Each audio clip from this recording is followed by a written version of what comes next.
At TiEcon, the goal is like to build new connections, new network, and also I'm very honored to run this track again. Last year I had an opportunity, and the year before I was speaking in this track, and it is fascinating to see how important is this topic.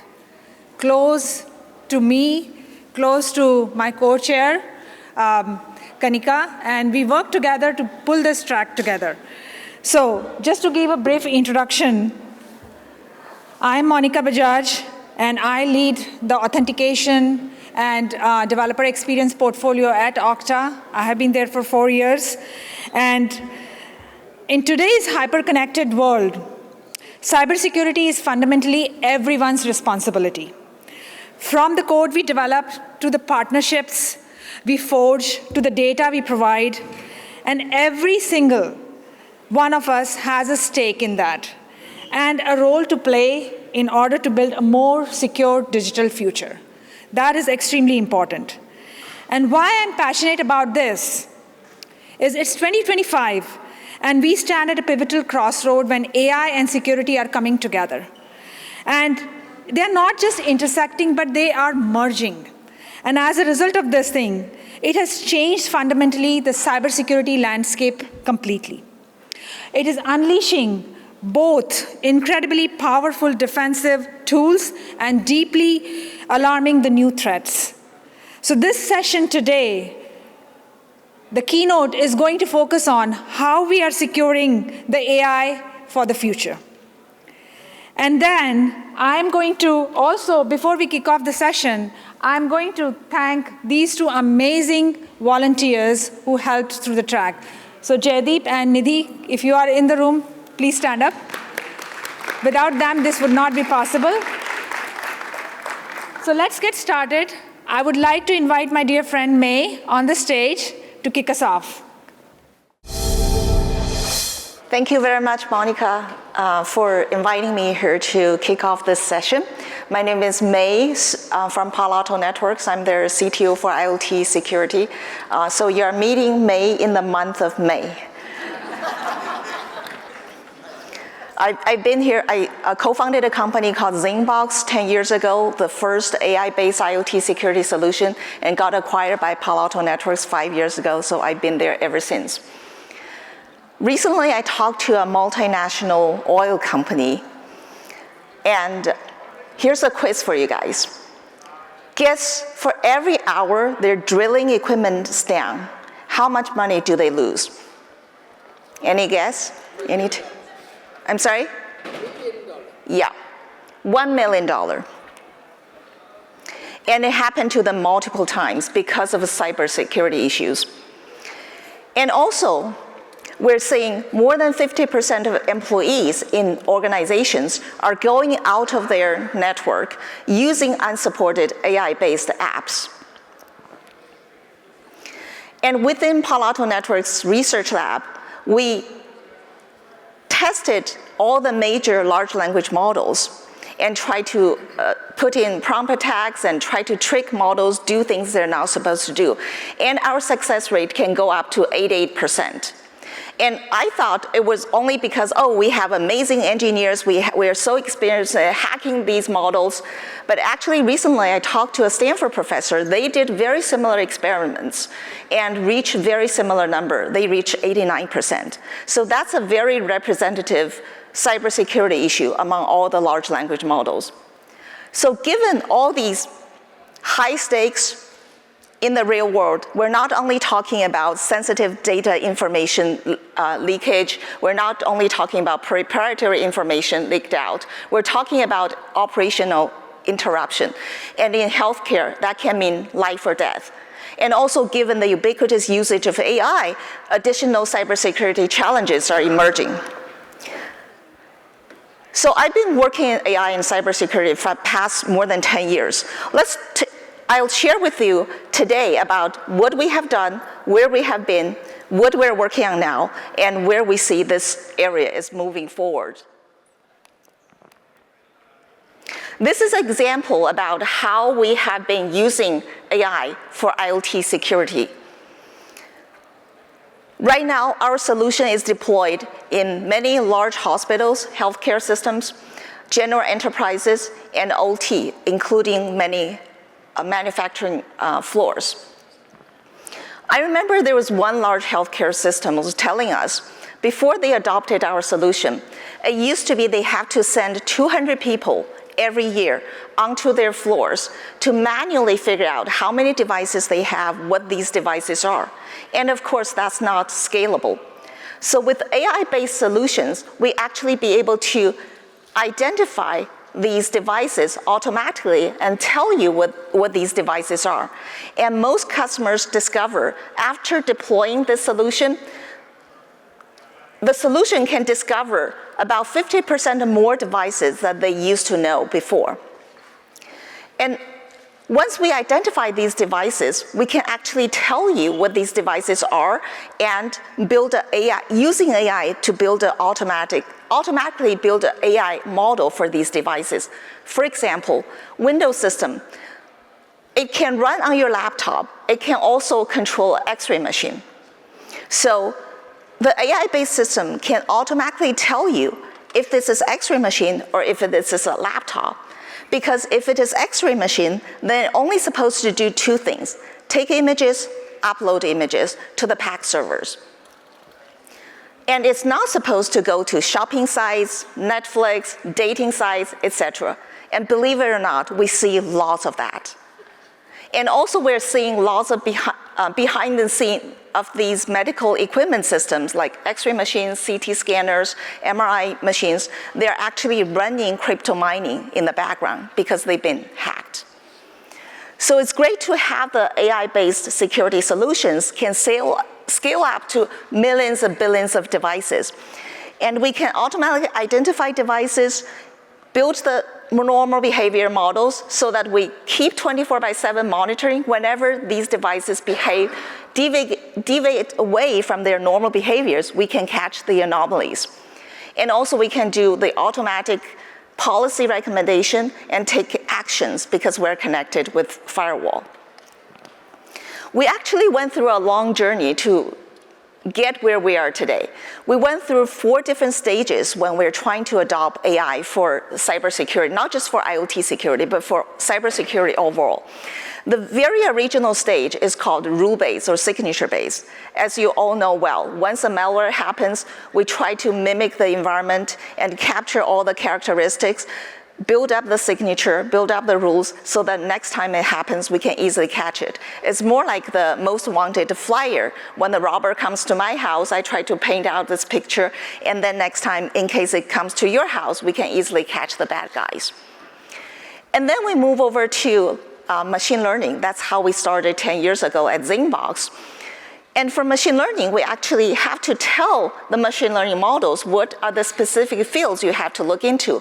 And before we do that, we actually have to do something called feature engineering to process the data and manage the features. Among these 1,000 features, what are the top 10 most important features that are important for the task you're trying to achieve? And when it comes to deep learning, it makes our lives a lot easier. We don't need to specify the specific field. We can dump all the data into the deep learning models, and the models is intelligent enough after multiple iterations to figure out the most important 10 features. And the 4th stage is actually large language model, as everybody has been working on during the past couple of years. And from our experience, we actually see lots of benefits from these large language models. It dramatically increases the efficiency, reduce the cost. For example, in our IoT machine learning models, it used to be that it took us more than 6 days to retrain these models based on additional data we're collecting. And because it takes so long to retrain the models, we could only do it once or twice a month. But thanks to the large language models, now we reduce the training time from 6 days to an hour. So now we're retraining the models every single day. All the additional devices we're seeing, all the new vulnerabilities we're seeing, we can build into the models very quickly. But at the same time, we also see lots of challenges of these large language models. They're statistical based, so it's more about probabilities, and they can hallucinate, And most importantly, they also create new cybersecurity challenges. These are some of the lessons we've learned from deploying and working on these large language models. At the beginning, as everybody else, we thought models are the most important things. And we want larger model, more expensive model, more intelligence model. But frankly speaking, once we got the off-shelf model to apply to cybersecurity, we didn't get very good results. It's mainly because we expect these models have the security knowledge as a professor, as a PhD, as a postdoc. But because they're mainly trained by public data and lots of cybersecurity data are private data, so they didn't get enough training from these sensitive data. So their knowledge about cybersecurity is more like a kindergarten kid. And at Palo Networks, we actually have huge amount of data accumulated over years. And so we worked a lot on these data, how to clean up the data, how to get the relevant data, how to get high quality data to train these models.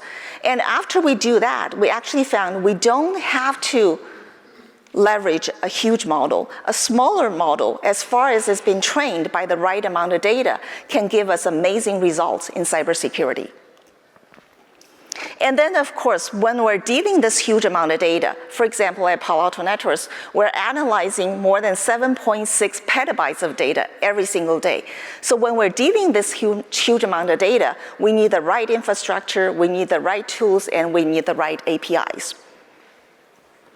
And also we noticed that large language model is not good for everything. They're can be very efficient, very good at certain use cases. For example, as everybody knows that there are code generation tools. About a year ago, we see about 20 to 30% of productivity increase for these tools. And now only a year later, we're already seeing 2 to 3x of productivity boost. For certain features, originally it took us 3 days to develop a feature. Now it only takes us 1 day. And cost. Originally when OpenAI ChatGPT just came out, people thought, okay, we need to spend most of our costs on the training part of the models and 20% on the inference part. But now we already see about 50-50%. And we actually expect moving forward, probably we spend 20% on the training part, about 80% on the inference part. So how to scale up inference, how to reduce the cost of inference becomes the new topic. Last one, AI security again. So I'm going to spend the second part of the talk talking specifically about AI security. So we found these large language models can be double-edged sword. It can help us and can also bring additional challenges as well.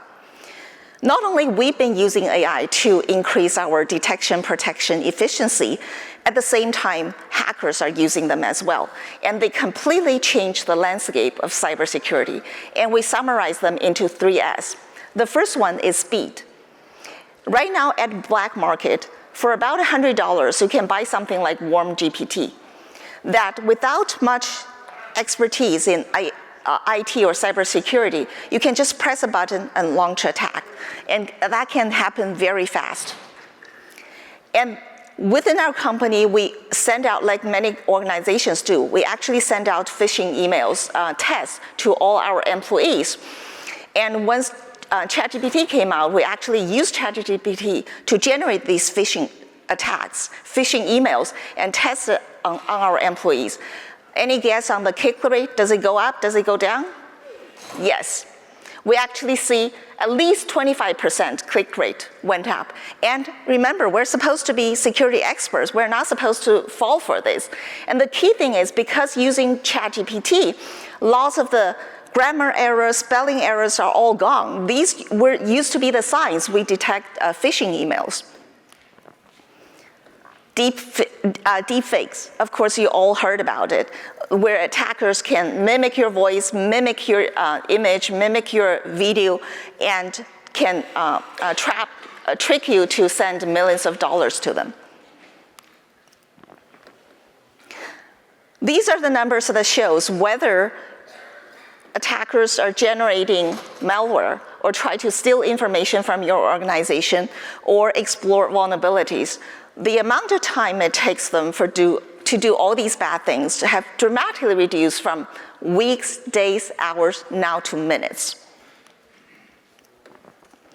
Recently, within our research lab at Palo Alto Networks, we actually look into 8 major large language models, and we just released a big report a couple weeks ago about prompt attacks. And if you just Google Palo Alto Networks prompt attacks, you see this 34-page white paper. And we actually see more than 50, on average about 50% times, we can hack through these large language models. We can trick these models to do things, to answer questions they're not supposed to do, not supposed to answer. And for some specific cases, it can go as high as 88%. And we do see, sorry, the format is a little bit off once we transfer the slides. We do see these 3 are the major threat vectors: guardrail bypass, information leakage, and goal hijacking. And we also, in order to address this issue, we actually put out a framework, and to analyze the new taxonomy, we categorize all these different attack techniques into 4 major impact-based categories. And different colors is based on the technique categories. And for each technique, we actually gave detailed definition, example, and potential solutions. And we're expecting more and more these prompt attack techniques coming up, and hopefully we can put them into one of these buckets so that we know how to deal with them, how to address them. So with all these additional challenges, how can we protect the AI systems? We believe there are 3 major areas. The first one is discovery. We need to have the visibility about what kind of AI applications we're using, what kind of AI system we're dealing with. And the second one is supply chain security. Many years ago, when we were talking about supply chain, we're talking about hardware, we're talking about different parts get into a device, make sure they come from the safe place. And then we move over to software to cloud. I was on the Linux Foundation's software bill of materials committee. So basically, we need to provide the ingredients model, like the ingredients table for all the food, to tell you what kind of software package, what third-party open source package went into this software. And now we're moving to AI days. Not only we need to make sure all these software is secure, but all the training data went into the software. And actually, every time you're using these AI systems, you're actually skewing the model one way or another. So it's very important to make sure during the usage, these AI systems are secure. That's brought us to the runtime protection. You can see it as an AI firewall. We can check the input, check output in real time, and protect your system as a whole system, not just models, but data, user, applications, and agents. So to summarize, for AI for cybersecurity, we've been working on it for more than a decade.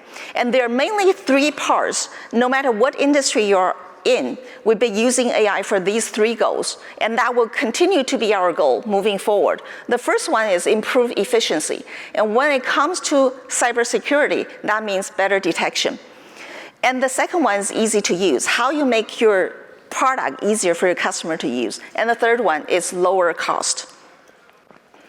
And for cybersecurity for AI, the first thing is visibility. We heard from so many CISOs are asking us to provide visibility.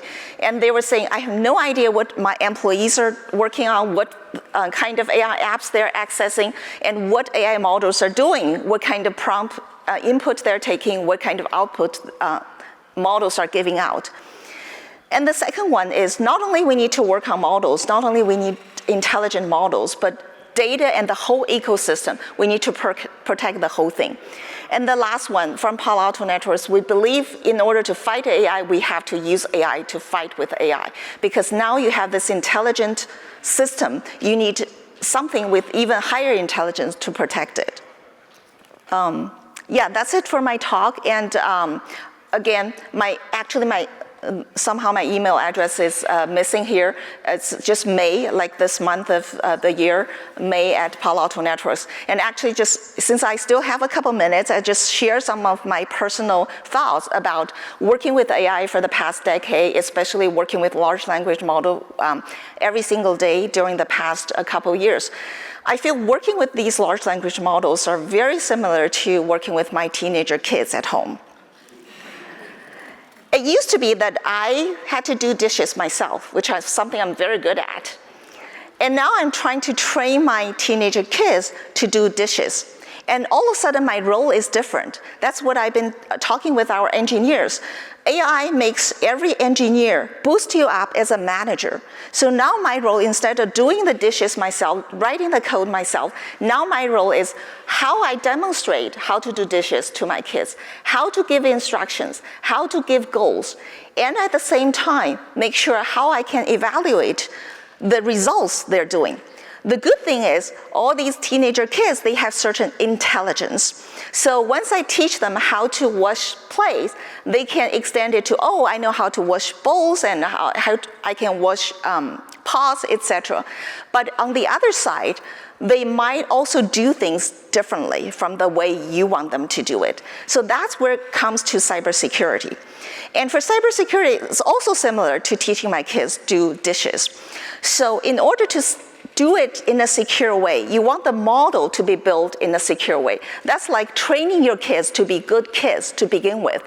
You need to set up the right moral standards, make sure they're good kids, they're willing to help others, they're willing to do the hard work. And when you do the demonstration, you need to do it, teach them do the right things so that they don't feel, oh, plates are just toys, I can just throw them around. And when they're doing the dishes, you also need to set up the right guardrail. Oh, you're not supposed to drop the plates on the floor, etc. Even with all of that, incidents might happen. So you also need to figure out when it really happens, how to give the feedback, how to tell your kids, okay, you're not supposed to do this, do it next time, and what you can do to make these plates safer.